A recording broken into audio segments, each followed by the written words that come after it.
This Yoru Iso comp has become a dominant part of the meta. FNATIC are currently an unbeaten 10-0 in VCT events since debuting it last year. And in 2025, more and more teams are starting to recognize the strength of this comp. Most notably T1, who are 7-3 with the comp, even using it to win Masters Bangkok earlier this year. And many other teams like Team Heretics and RRQ are also on the Yoru Iso train. The comp has been played a total of 34 times by 12 different teams this year. So let's dive into what makes this comp work, how to play it, and how you can use it to win your Haven games. Let's begin. There's two variations of styles that we're going to cover in this video, the FNATIC style and the T1 style. FNATIC style focuses more around pressure and defaults to set up conditioning and using that conditioning to throw fakes and confuse defenders to get onto weak and empty sites. T1 has a lot of similarities with FNATIC style, but they play with much more of a focus on tempo. The first 25 to 30 seconds of the round can look quite similar, but if you give T1 something for free, they'll press the go button and run through on site. Most of T1's attacking rounds will be limited to two what I like to call phases. They'll open and then hit. Oster likes to get freaky with it. Let's get freaky. So FNATIC's rounds often have 3, sometimes 4 or 5 phases, where they're pulling defenders all around the map. But regardless of approach, when attacking on Haven with this comp, there's 3 areas of the map that we want to focus our attention on: A lobby, garage, and C orb. When defaulting, your pressure is going to revolve around 1, 2, or all 3 of these spaces. Let's start with A lobby. A lobby is such an important part of the map that defenses often fight to control and deny attackers from having it early, because it allows the defense to watch 2 lanes from just one angle. If a defender is sitting A long and holding A lobby and there's nothing that disrupts them, they know that no one has crossed the sewers and they can cover all of A by themselves, allowing for defenders to rotate early to B and C. Watching here. Never lose sight. We have lots of ways with this comp to counter defenses trying to get into this setup. Assuming defense will have Breach Stun and Sova Recon as their standard contest, maybe a Teo Salvo, our double TP comp can actually get ahead of the stun setup and fight down long or sewers with some support from Sova. Stick an approach, and the Hunter's Fury gonna, I think that's at least a tag. Yeah, it's a pickup for Crashes too.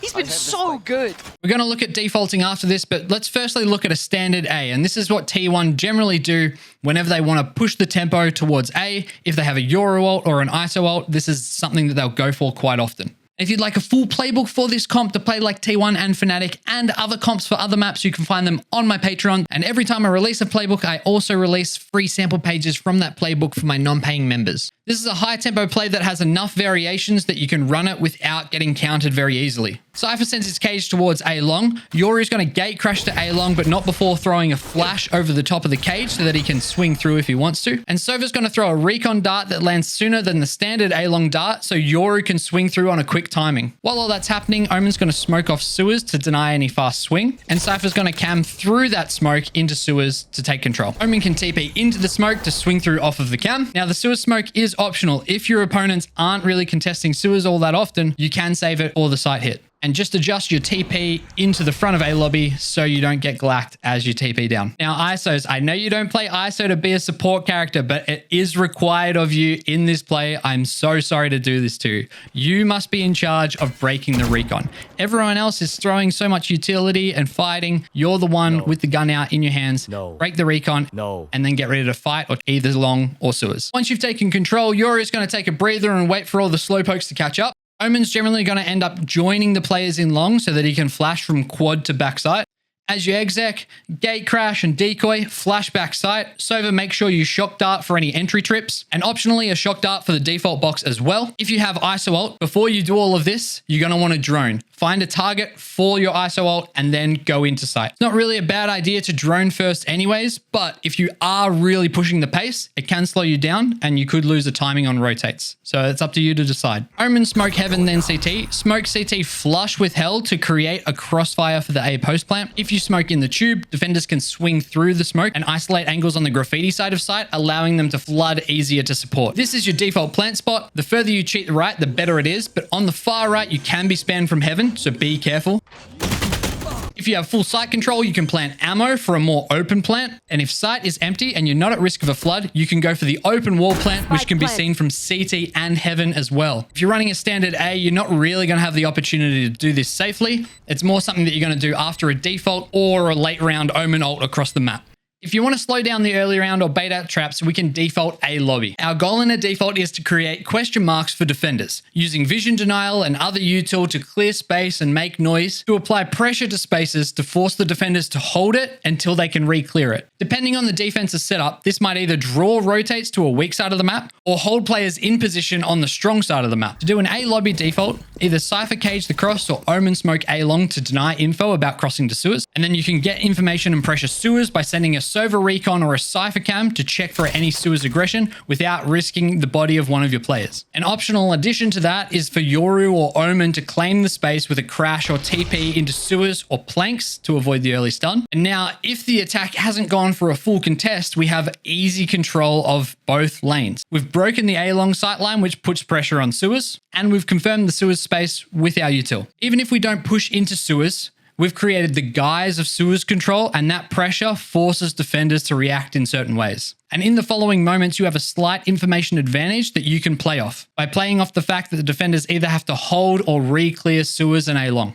And because we have both Omen and Yoru who are really good at avoiding defense's early utility, it means the defense has to respect those noise cues. Now, you don't need all 5 here to take A lobby control in a default, so instead you might have Cypher. He can cam mid to watch for a mid push, which consequentially means Sova would have to start A with the recon for sewers. You can even run this default with just Sova and Iso towards A. Omen supports with a smoke. Yoru can even send a fake gate crash out. Sova throws his recon, Iso breaks the dart, and then you can either insert Iso, rotate off. Why would you do that? Well, now you're going to have 3 players who can hold for an aggressive mid play by the defenders, who are unlikely to expect to have so many players mid when you're making so much noise towards A. Just remember, you don't even need 100% control of the space. You just need to create the illusion of control and put defenders under threat so they have to act like you're there, whether you are or not. And once you've identified where defenders are playing strong, you can start moving to the weak side of the map very quickly.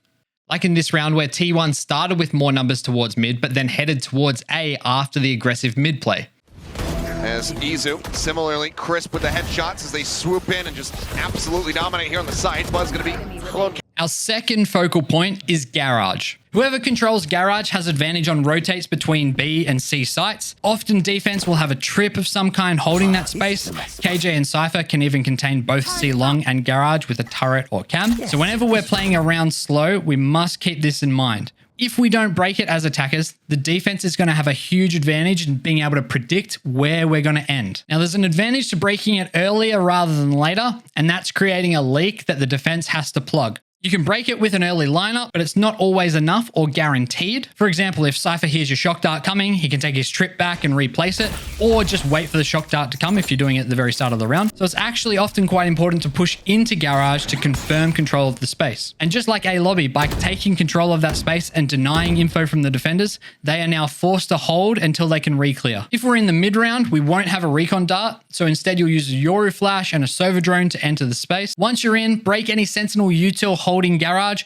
including the Cypher cam that might be on the C site wall. Just be careful when doing this one because there might be players on C holding you. If you've completed 2 phases with both A lobby and Garage control, you can pretty much decide to end wherever you want. That decision might be based on things like how defenders reveal themselves when they have to re-clear space, or how you can predict their setup based on the sentinel util that you've found and destroyed. Or you might be using the conditioning and how the previous rounds have played out to make a decision based on where you think they're going to be rotating. When you want to sell a fake, sometimes the difference in how successful that fake is your forethought when planning out the round. If you know you might want to sell a fake this round, when you default, play with the intention to leave an insert. That person can then make noise after you're rotated away, and also can relay really important information about footsteps and the defender's rotates. And our third highlighted space is C Orb. Do you know what's really strong?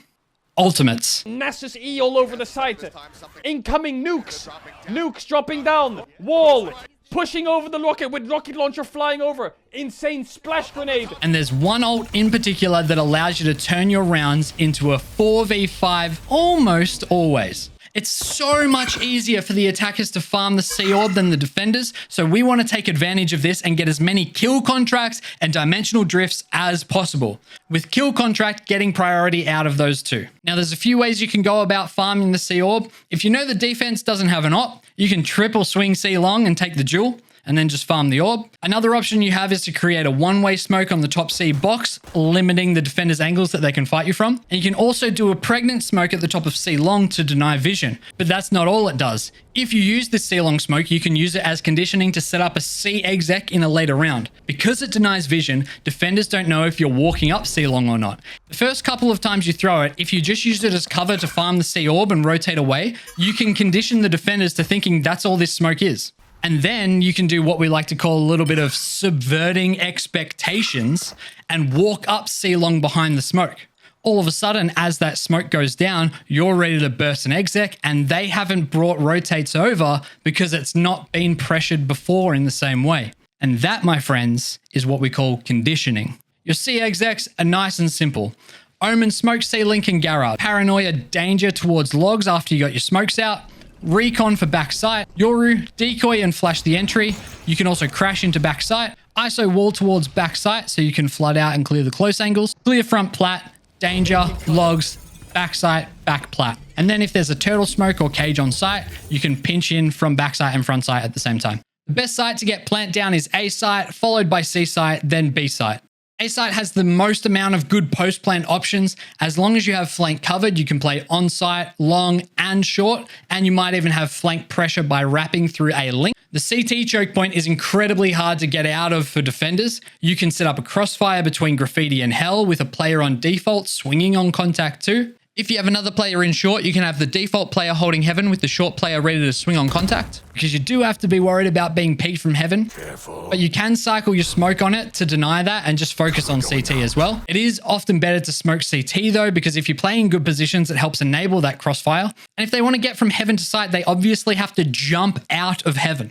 Now, be ready for that kamikaze jump, because it will happen when the defenders get desperate or low on time and trying to pick up a surprise kill. Over on C site, once you have sight, you have a couple of different ways to play the post plant. If defenders have smokes available, then you need to play more heavily on site. Yoru can play backside and can gate crash to fall back long for a spamming post plant. 2 players can play high-low on logs. 2 players can play a crossfire for garage from default and danger. If you have 3 players on site, you can play a triangle defense, which looks like this. If defense comes CT, buckle baits and then re-swing on contact with danger, default swing 2. If defense comes garage, buckle can swing off contact for garage 2. If they have no smokes, fall back to play C long, usually leave Yoru on site to stall and use a one-way smoke on spike. Then stall out for as long as possible and make sure you use your util before anyone swings. And last and certainly least, B site. Your goal should be to get in and get out as quick as possible. Playing on B site in post plant is incredibly difficult. There's not one spot on site that you can set up a crossfire without having your back exposed, unless you also extend your control into A or C link, but that also presents its own challenges. A lot of the time on B, you just want to get in and get out as quickly as possible. You can even use Omen's TP or Yoru's crash to get in and plant quickly. This is your default plant. Very easy to spam in the post plant. Make sure you try and get a ping down to make it easier before they smoke you off. But regardless of smokes, I have a spam lineup that you can use to spam the planter from all the way back near spawn. In mid, you can create a crossfire with Rabbit by playing on the opposite side of B entry. You can also use this positioning to sneak into a defensive smoke and take control of it before they do. You can also play in flags, window and grass, and even all the way back in tree with this spam lineup. If you planted properly in the default corner, you will have reduced the defender's defuse space, and this is the furthest that they can go left and the furthest that they can go right. So we can use the dark bricks on the wall to get our measurement. Line up to the right of this long dark brick and go up 1 row of bricks. And then you can move further right until you're in line with the center of this small brick at the bottom of the wall. And if you're Sova, you can use this recon dart lineup that'll actually land on the spike. Just look at the middle of these 5 protruding beams. 1 bounce, no charge. It's going to land right on the spike. Easy peasy. Found them. Yoru plays like a hybrid initiator and duelist. Depending on the enemy comp and depending on the round, it might be important for you to be the first entry and dive in, or it might be more important for you to flash support for ISO. Versus a KJ or Vice, it's going to be more important for you to be diving in first so you can get past those mollies. But against Cypher, it might be much more helpful to use your decoy to break those trips and flash ISO through. When you are being first entry into a site, Don't let your gate crash just sit around. If it gets seen or ends up sitting against a wall for too long, you can just get pre-fired. You want to TP while your gate crash is still traveling, and at the very latest, right as it lands against a wall. When your team wants to throw a fake, you'll often be leading that fake because of how much noise you can create and how far you can TP away. When you're throwing a fake, and this isn't just for Yoru, this is for any agent in any game, in any comp that you're playing, always do a little bit more than you think you need. It's okay to dump all of your util. It's never a waste. Don't think of it like that. Think of it this way. You're still flashing for your team to get into sight. Just instead of blinding enemies for your team to take down, you're forcing enemies to rotate off of the site. Your util is still getting your team's sight. It's just by proxy. And here's a couple of handy flash and crash lineups for you to use in your games. So by standing against the pot plants and aiming at the bottom white part of the bricks on the wall inside the wooden beams, you can send your TP all the way down A long into A site default, and then it lands eventually in hell. TPing any deeper than A long is pretty rare, other than using it to get a head start on your ult so you can get more info. And for your fast A long flash, jump on top of this bench, find the little tree just over the top of this wall here, and aim just in the little gap.